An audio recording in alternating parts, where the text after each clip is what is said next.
أعوذ بالله من الشيطان الرجيم بسم الله الرحمن الرحيم رب اشرح لي صدري ويسر لي أمري واحلل عقدة من لساني يفقهوا قولي واجعل لي وزيرا من أهلي يا رب زدني علما يا رب زدني علما يا رب زدنی علما۔ السلام علیکم ورحمۃ اللہ وبرکاتہ۔ آپ سب کیسے ہیں؟ آج میں نے آپ کو ڈبل سلام کر دیا ہے، ڈبل جواب دیجیے گا۔ مجھے امید ہے آپ خیریت سے ہوں گے اور خوب زندگی کو انجوائے کر رہے ہوں گے۔ میری ریکویسٹ ہے، میری درخواست ہے، میں ہاتھ جوڑ کے درخواست کرتی ہوں، میرے پیارے شہزادو قرآن پاک کی طرف آ جاؤ، قرآن پاک کو پڑھ لو، سن لو، بس سن لو۔ اصل اس کا جو ہے اللہ تعالیٰ نے آپ کے دل پر ڈالنا ہے، میں کچھ نہیں کرنے والی، بس میں کہتی ہوں کہ اللہ تعالیٰ کے کلام کو سن لو اور سمجھ لو۔ آئیے پچھلے لیسن کی طرف چلتے ہیں۔ اللہ تعالیٰ نے پچھلی آیات میں فرمایا کہ انسان جب سخت مصیبت میں ہوتا ہے تو خالص دل سے اللہ تعالیٰ کو یاد کر کے دعا کرتا ہے، اور جیسے ہی تکلیف دور ہوتی ہے واپس اپنی شرارتوں کی طرف لوٹ آتا ہے۔ اللہ تعالیٰ فرماتے ہیں کہ انسان کی نافرمانی کا نقصان اللہ تعالیٰ کو نہیں بلکہ انسان کی اپنی ذات کو پہنچتا ہے۔ آج ہم پڑھیں گے سورہ یونس کی آیت نمبر 24۔ انما مثل الحیات دنیا، دنیاوی زندگی میں کی مثال تو ایسے ہی ہے، کمائن انزلناہ من السماء، وہ محض پانی کی طرح ہے جسے ہم نے اتارا آسمان سے، فاختلط بہ، پھر مل جل گئی، یعنی پانی اور نباتات اس کے ساتھ، نبات الارضی، زمین کی نباتات، یعنی کہ پانی کے ساتھ نبات جو زمین کا سبزہ تھا وہ مل گیا، مما یاکل الناس، اس میں سے جسے کھاتے ہیں لوگ، والانعام، اور چوپائے، حتی اذا اخذت الارض، یہاں تک کہ جب حاصل کر لی زمین نے، زخرفوہا، اپنی آرائش، زمین نے آرائش کیسے حاصل کر لی؟ جیسے فصلیں پک گئیں، فصلیں تیار ہو گئیں تو خوبصورتی آ گئی، اس کی بات ہو رہی ہے۔ وزینت، اور خوب مزین ہو گئی، وظن اہلھا، اور گمان کر بیٹھے اس کے رہنے والے، اس زمین کے مالک، مطلب انہم، کے یقیناً وہ، قادرون علیہا، قادر ہیں اس پر، کس پر؟ اپنی کھیتی پر، اپنی زمین پر، اپنی فصلوں پر۔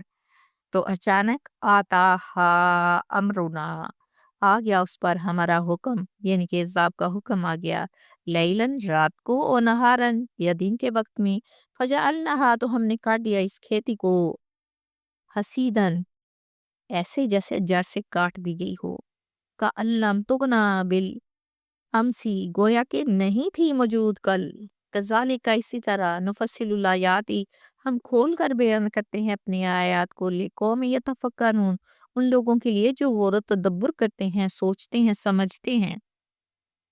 اس آیت میں اللہ سبحانہ وتعالیٰ فرما رہے ہیں کہ دنیا کی حقیقت دیکھو کیا ہے۔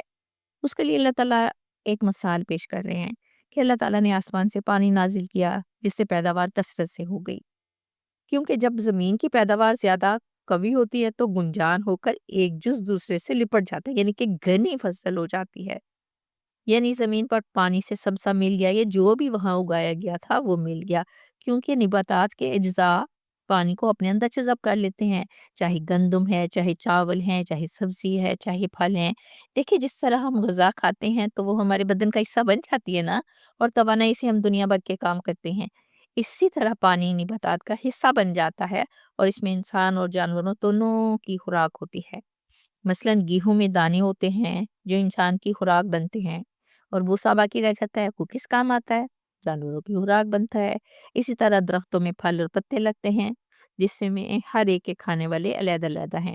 پھر اللہ تعالیٰ فرماتے ہیں کہ مختلف رنگوں اور اشکال کی نباتات میں نے زمین کو خوبصورت اور مزین بنا دیا۔ کیسے خوبصورت بنا دیا؟ جو اس پہ فصل لگی، جو اس پہ پھول لگے، جو اس کا رنگ نکلا، جو اس کی شکل بنی، اس سے زمین خوبصورت ہو گئی، اور ایسی خوبصورت کھیتی تیار ہو گئی کہ مالک دیکھ دیکھ کر خوش ہو رہے ہیں، اور انہیں کامل بھروسہ ہے کہ اب وہ وقت آ گیا ہے کہ اس کھیتی سے پورا پورا فائدہ اٹھا۔ پھر کیا ہوا؟ خواب ٹوٹ گیا، یعنی ناگہاں خدا کے حکم سے دن میں یا رات کے وقت کوئی آفت یا عذاب آ پہنچا، مثلاً کوئی بگولا آ گیا، اولے پڑ گئے یا ٹڈی دل پہنچ گیا اور کھڑی اور تیار فصل خراب ہو گئی۔ آج کل ہم اپنے ملک میں یہ چیز بخوبی دیکھتے ہیں، جیسے سیلاب سے ابھی ریسنٹلی جو سیلاب آیا، ساری فصل چاول کی ختم ہو گئی، کسان کی محنت وقت ضائع ہوا۔ اس عذاب نے تمام زراعت کا احساس صفایا کر دیا کہ لگتا ہی نہیں کہ یہاں لہلہاتی اور خوبصورت کھیتی تھی، جیسے یہاں کوئی ایک تنکا بھی نہیں تھا۔ ٹھیک اسی مثال کی طرح دنیا کی زندگی کی مثال سمجھ لیں، خواہ کتنی ہی خوبصورت اور رنگین نظر آئے، یہاں تک کہ بے وقوف لوگ اس کی رونق اور دلربائی میں اس طرح کھو جاتے ہیں کہ ہوش گنوا کر اصل حقیقت کو فراموش کر دیتے ہیں۔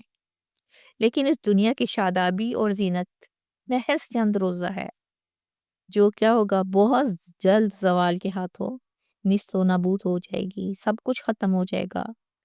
اس مثال کو اس طرح بھی لیا جا سکتا ہے کہ اللہ تعالیٰ نے روح آسمان سے بھیجی، جسم نے قوت پکڑی، جوان ہوا، پھر گناہ و ثواب کے کام کیے، جب ہر ہنر میں کامل ہو گیا تو موت آ پہنچی، ایک دم سارا بنا بنایا کھیل بگڑ گیا۔ یہ غفلت کا وقت تھا، اور جب حکم آ پہنچے تو جانا ہی پڑتا ہے۔ ہمیں وقت کا تو پتہ نہیں ہے کب آ سکتا ہے۔ سورہ یونس کی آیت نمبر 25 اور 26 پڑھتے ہیں، واللہ یدعو، اللہ تعالیٰ بلاتا ہے، سارا کچھ فرما کے اللہ تعالیٰ بلاتا ہے، کدھر بلاتا ہے؟ الی دار السلام، سلامتی کے گھر یعنی جنت کی طرف۔ کون بلاتا ہے؟ اللہ بلاتا ہے۔ کہاں بلاتا ہے؟ جنت کی طرف۔ وَیَہْدِی مَن یَشَاءُ، اور وہ ہدایت دیتا ہے جسے چاہتا ہے، الی صراط مستقیم، سیدھے راستے کی طرف۔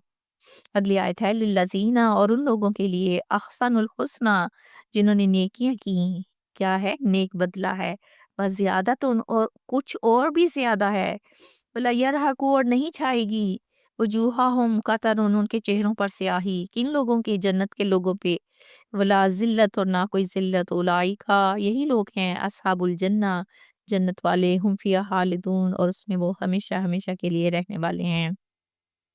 اللہ تعالیٰ فرما رہے ہیں کس قدر خوبصورت آیت ہے، کس قدر سکون والی آیت ہے، دل کو ٹھنڈ ڈالنے والی آیت ہے۔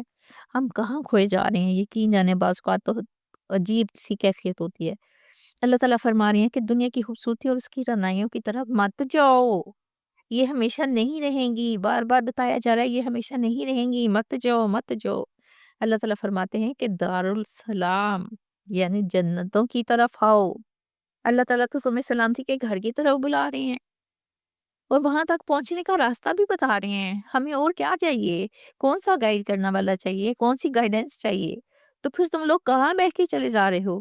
صرف وہی گھر ہے جہاں کے رہنے والے ہر قسم کے رنج و غم اور پریشانی یا تکلیف سے بچے رہیں گے، فرشتے ان کو سلام کریں گے، اور خود رب کریم کی طرف سے تحفہ سلام بھیجا جائے گا۔ کس قدر خوبصورت آیت ہے، جس میں خود اللہ سبحانہ وتعالی انسان کو اپنے گھر جنت کی طرف بلا رہے ہیں۔ دیکھیں، ہدایت اللہ تعالیٰ ان کو عطا فرماتے ہیں جو ہدایت کے طلبگار ہوتے ہیں، ہمیشہ یاد رکھیے گا۔ اللہ تعالیٰ بار بار فرماتے ہیں کہ ہدایت کے راستے کی طرف آ جاؤ، یہ وہ آسان راستہ ہے جو تمہیں منزل تک لے جائے گا، پر ہمارے پاس سننے کا ٹائم نہیں ہے۔ یہ اطاعت، ایمان، خیر، نیکی، سب اللہ کی رضا کا راستہ ہے۔ یہ دیکھیں، نہ تو یہ کسی فرشتے کی آواز ہے جو ہمیں جنت کی طرف بلا رہی ہے، اور نہ ہی کسی انسان کی ہے۔ اللہ تعالیٰ کی انسان سے محبت کا یہ خوبصورت انداز ہے کہ دارالسلام کی طرف آ جاؤ، جہاں کوئی ڈر نہیں، پریشانی نہیں، موت نہیں، بیماری نہیں، صرف امن و سکون، رحمت اور اللہ تعالیٰ کا قرب ہے۔ آیت نمبر 26 میں اللہ تعالیٰ